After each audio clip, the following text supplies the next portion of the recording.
Birthday పార్టీలో హుక్కా విదేశీ మద్యం అంట. మోయినాబాద్లోని ఓ ఫామ్ హౌస్లో అనుమతి లేకుండా వేడుకలు.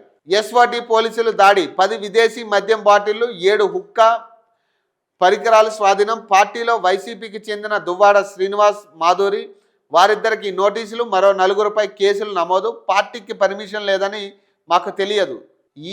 ఇదేం లేదు. పార్టీ చేసుకునేటోళ్ళకి పార్టీకి పర్మిషన్ ఉందా లేదా? అసలు ఇప్పుడు ఈయన ఎమ్మెల్సీ, ఈయన రాజకీయంగా ఎమ్మెల్సీ, ఆయనకి తెలీదా? ఇప్పుడు పర్మిషన్ ఉందా లేదా ఆయన ఎంక్వైరీ చేసుకోవాలి కదా. అంటే ఇక వీళ్ళంతా రీల్స్ మీద ఉన్నంత సోయ వీటి మీద ఉండదు. ఇక మనం పాపులర్ అయ్యాం, మనం సెలబ్రిటీలం కదా, మనం ఏం చేసినా నడుస్తుంది అంటే కాదు. ఈయన ఎమ్మెల్యే, ఆయన తెలీదా ఇది అనుమతి లేకుండా మద్యం బాటిళ్ళు, విదేశీ మద్యం బాటిళ్ళు పెట్టొద్దు, హుక్కా పెట్టొద్దు అని తెలీదు ఆయనకి. హైదరాబాద్ శివార్లో బర్త్డే పార్టీ వేడుకలకు ఎస్వాటి పోలీసులు భగ్నం చేశారు. నగరంలో స్థిరపడిన ఆంధ్రాకు చెందిన వ్యాపారి అనుమతి లేకుండా నిర్వహించిన జన్మదిన పార్టీ ఎస్వాటి పోలీసులు దాడులు నిర్వహించి అనుమతి లేకుండా వినియోగిస్తున్న మద్యం హుక్కాను స్వాధీనం చేసుకుని నిర్వాహకులు, ఫామ్ హౌస్ యజమానిపై కేసు నమోదు చేశారు. ఈ ఘటన గత గురువారం అర్ధరాత్రి మోయినాబాద్ పోలీస్ స్టేషన్ పరిధిలో చోటు చేసుకుంది.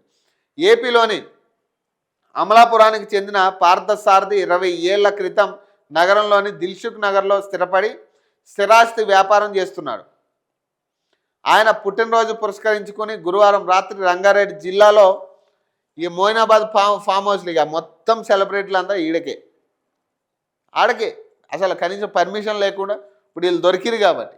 దొరక్కపోతే అసలు ఫస్ట్ ఇవన్నీ ఎట్లొస్తున్నాయి? విదేశీ మద్యం ఎట్లొస్తుంది తెలంగాణ? అసలు ఎట్లా తీసుకొస్తారు ఇవన్నీ కూడా? వీళ్ళు ఏమనుకుంటారు అంటే 4 రీల్స్ చేసి 4 బూతులు మాట్లాడితే ఇక ఫేమస్ అయినా, ఇక మనం సెలబ్రిటీలు, మనకు మించిన వాళ్ళు లేరు, మనల్ని ఎవడు ఏం చేయలేడు అనుకుంటున్నారు. ఒక 3 రోజులు జైల్లో పెడితే వీళ్ళని అన్నీ సెట్ అవుతాయి.